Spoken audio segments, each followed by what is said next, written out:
Hello everyone, welcome back to my YouTube channel that is study with Erica. हमारे UGC NET code 17 management का syllabus चल रहा है and आपके doubts को क्लियर करने के लिए एक डाउट क्लियरिंग क्लास रखी जाएगी इस चैनल पे, जिसमें ब्रीफ एक्सप्लेनेशन से आपके सारे डाउट्स को क्लियर कर दिया जाएगा। राइट, अब जो हमारी क्लास 14 है यूनिट 1 जनरल मैनेजमेंट की, और गाइज हमारी यूनिट 2 ऑर्गेनाइजेशन बिहेवियर भी साथ में चल रही है। उसके 6 to 7 क्लासेस अपलोड हो चुकी हैं। गो एंड चेक, हमारा सिलेबस काफ़ी कवर हो गया है। देखो ये आपका यूनिट 1 का सिलेबस है, जो ये रेड पोर्शन है ये हमारा सारा कवर हो गया। हमने मैनेजमेंट का प्रोसेस कर लिया, function, decision making, organisation structure, ये पार्ट आपका यूनिट 2 में करवाया है मैंने। राइट, आप उसमें चेक कर लेना जो आपका ऑर्गेनाइजेशन बिहेवियर चल रही है यूनिट 2 साथ में। और आज हमने करने मैनेजमेंट के concept, management roles and skills. कल हम करेंगे थ्योरीज, तो हमारा मैनेजमेंट का ये पार्ट भी कंप्लीट हो जाएगा। ओनली कम्युनिकेशन लेफ्ट, फिर कम्युनिकेशन के बाद हम इकोनॉमिक्स शुरू करेंगे अपने। ठीक है, सो लेट्स स्टार्ट। आज हमने करने हैं concepts and management roles and skills. सबसे पहले डिफरेंट कंसेप्ट्स देखो। Management is a process of getting things done through others. Management एक क्या है? एक ऐसा प्रोसेस है जिससे हम दूसरों से काम करवाते हैं। राइट, चाहे वो प्लानिंग हो, ऑर्गेनाइजिंग हो, डायरेक्टिंग हो और कंट्रोलिंग हो। सो सबसे पहले हमें क्या पता लगा कि मैनेजमेंट क्या है? एक आर्ट। आर्ट क्या है? ऐसी आर्ट जो दूसरों से काम करवाने की है। ठीक है, a manager is one who accomplish objectives by directing the effort of others. Management as activity. Second concept क्या है मैनेजमेंट का? कि मैनेजमेंट एक एक्टिविटी है। The activity of managers like communicating information. कौन कौन सी एक्टिविटी परफॉर्म होती है? एक तो इन्फॉर्मेशन को कम्युनिकेट करना, डिसीजन लेना, रिलेशन को मेंटेन करके रखना और अपने गोल्स को अचीव करना। सो इसलिए हम कह सकते हैं that management is an activity. Third पे हम क्या कह सकते हैं? Management is a science.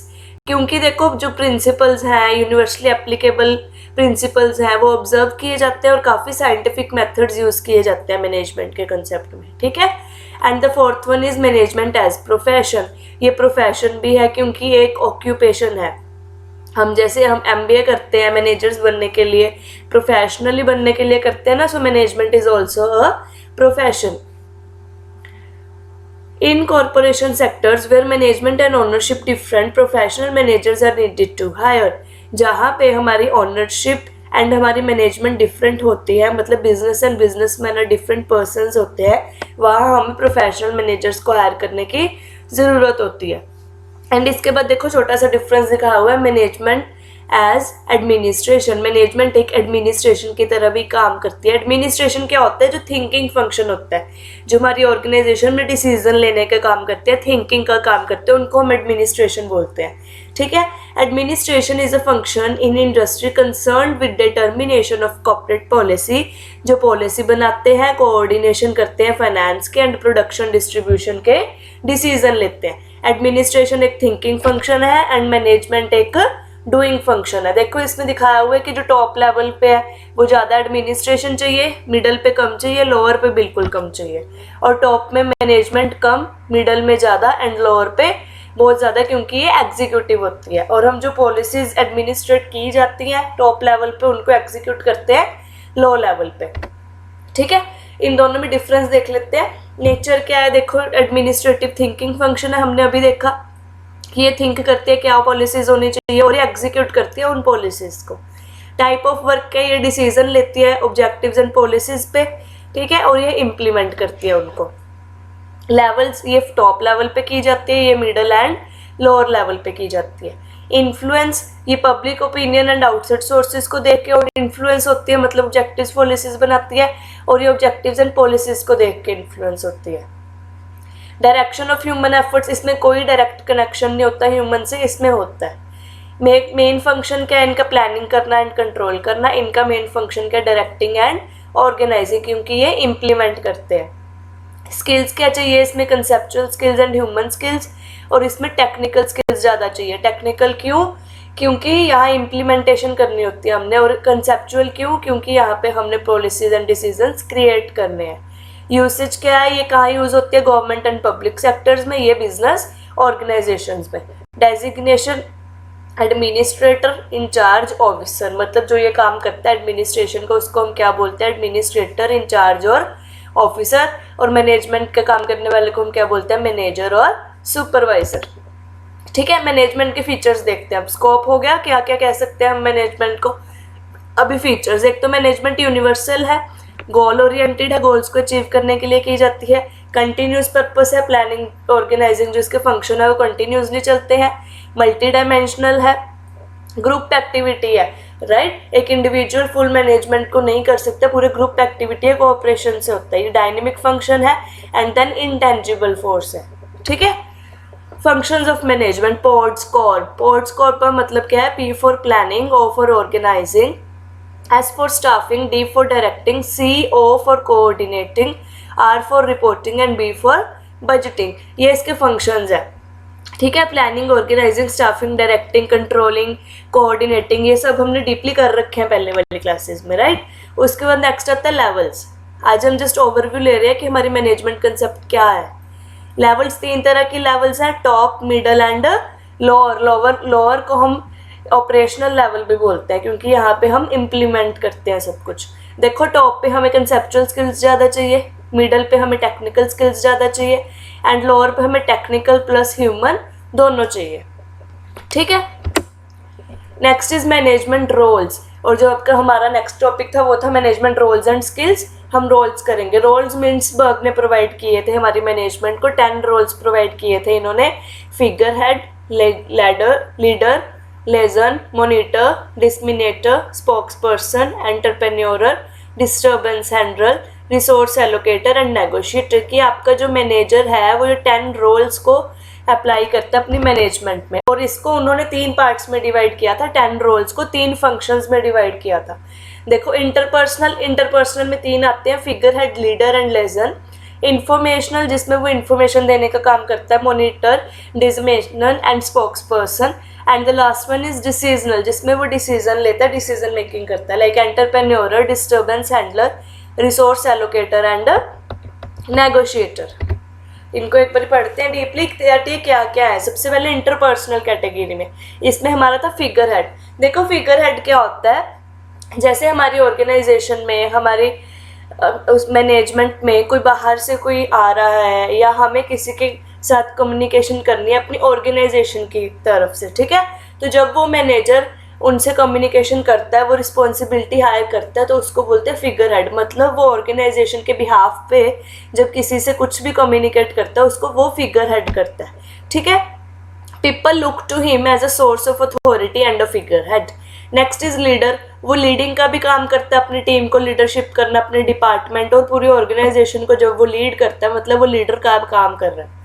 Next is liaison. Managers must communicate with internal external contacts, so he need to be able network effectively on the behalf of the organization. मतलब जब वो internal and external network create करके रखता है अच्छी communication के लिए, उसको हम बोलते हैं लेजन। मतलब कि आपका जो मैनेजर है वो लेजन एक्टिविटी परफॉर्म कर रहा है। The second function is informational category. जब वो इंफॉर्मेशन सीख करने का, देने का, कम्युनिकेट करने का काम करता है। सबसे पहले वो मॉनिटर बनता है, ठीक है।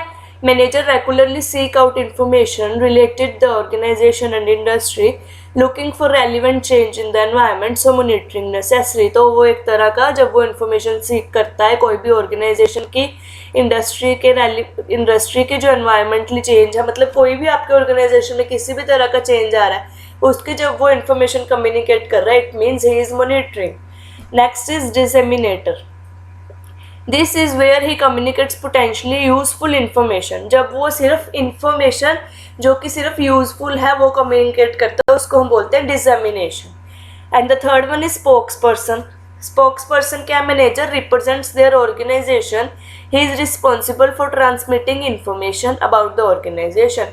मतलब जैसे हमने पीछे फिगर हेड में देखा था कि आपका जो मैनेजर है वो आपके ऑर्गेनाइजेशन को रिप्रेजेंट कर रहा है, राइट। मीन टू बी वो आपके ऑर्गेनाइजेशन का फिगर हेड है। उसी तरह से जब वो आपके ऑर्गेनाइजेशन के लिए इंटरनल और एक्सटर्नल को इन्फॉर्मेशन प्रोवाइड करता है, तब वो एक स्पोक्स पर्सन है। Next is decisional category. Decisional category में 4 है, that is first is entrepreneur, as a managers he create and control change within the organization. वो आइडियाज़ जनरेट करता है, उनको सॉल्व करता है प्रॉब्लम्स को, एंड देन डिसीजन जो लेता है उनको इम्प्लीमेंट कर रहा है, मतलब वो एक एंटरप्रेन्योर का काम कर रहा है। नेक्स्ट इज डिस्टर्बेंस हैंडलर, मतलब कोई भी अनएक्सपेक्टेड सिचुएशन आ गई है, कोई भी डिस्प्यूट हो गया है, उन सबको सॉल्व करने के लिए जब वो काम करता है तब इट मीन्स कि वो मैनेजर किस एक्टिविटी को परफॉर्म कर रहा है, किस रोल को परफॉर्म कर रहा है, disturbance handler. Last second is resource allocator. Resource allocator का मतलब वो रिसोर्सेज को एलोकेट करता है, मतलब जैसे फंडिंग करना, असाइनिंग स्टाफ, कौन सा स्टाफ कहाँ काम करेगा, कुछ भी एलोकेट करता है जब वो अपनी ऑर्गेनाइजेशन, वो एक रिसोर्स एलोकेटर की तरह काम करता है। Next is negotiator. Negotiator is just similar to disturbance handler, कि जब कोई भी कन्फ्लिक्ट आ जाता है तो वो छोटी मोटी नेगोशिएशन करवा के उस कन्फ्लिक्ट को सॉल्व करने की हेल्प करता है अपने टीम्स में एंड डिपार्टमेंट्स में। And today's last topic is management skills. क्या क्या स्किल्स होने चाहिए एक मैनेजमेंट में, एक मैनेजर में। Management skills can be developed through learning and practical experience as a manager. Skills कैसे डेवलप हो सकते हैं, या तो उसको सीख के, या जब वो प्रैक्टिकली एक्सपीरियंस करता है अपनी जॉब को मैनेजर, तब हो सकते हैं, right. These skills help the manager to relate with their fellow coworkers and know how to deal with their subordinates which allow easy flow of activities। 3 तरह के स्किल्स होते हैं, technical skills, conceptual skills and interpersonal skills. Technical skills मतलब जिनको machinery पे काम करना आना चाहिए, लो लेवल पे चाहिए। कंसेप्चुअल स्किल्स मतलब जिन्होंने पॉलिसीज, रूल्स, प्लानिंग्स बना करनी है, डिसीजन मेकिंग करनी है, ठीक है, ये टॉप पे आना चाहिए। एंड इंटरपर्सनल जो रिलेशन बनाने में अच्छी हो, मतलब जो टॉप एंड लोअर के रिलेशन बनाने में अच्छी हो, इसीलिए ये मिडल पे चाहिए। ये देखो इसमें दिया हुआ है स्ट्रेटेजिक स्किल्स टॉप पे ज़्यादा चाहिए, मतलब कंसेप्ट के। ह्यूमन स्किल्स मतलब रिलेशन बनाने मिडल पे, and technical supervisory lower level पे। मैनेजमेंट के स्किल्स के होने, एक तो टाइम मैनेजमेंट करनी आनी चाहिए उसको, लीडर होना चाहिए वो, अच्छा डेलीगेटर होना चाहिए, अथॉरिटी की डेलीगेशन करनी, टीम बिल्डिंग होना चाहिए, और अच्छी प्लानिंग करनी आनी चाहिए उसको, ठीक है। एग्जाम्पल दी हुई है एक मैनेजमेंट स्किल्स की, देखो there is wide range of skills that management should possess. 6 essential management skills that manager out possess for them. जो मेन 6 होने चाहिए वो ये है, दैट प्लानिंग, कम्युनिकेशन, उसकी कम्युनिकेशन अच्छी होनी चाहिए ताकि वो इन्फॉर्मेशन प्रोवाइड करे, डिसीजन मेकिंग का अच्छा होना चाहिए, उसको डेलीगेशन आनी चाहिए, प्रॉब्लम सॉल्विंग होना चाहिए, और मोटिवेटर होना चाहिए, ठीक है। आज का टॉपिक इतना ही। आज हमने मैनेजमेंट के roles, skills and concepts complete किए। कल हम थ्योरीज एंड अप्रोचेस करेंगे, वेरी इंपॉर्टेंट, और उसके बाद हमारा कम्युनिकेशन शुरू हो जाएगा, ठीक है। आपके जितने भी डाउट्स हैं आप कमेंट सेक्शन में पूछ लेना। क्लास अच्छी लगी हो तो give thumbs up, subscribe and share to with study with Erica. Thank you so much.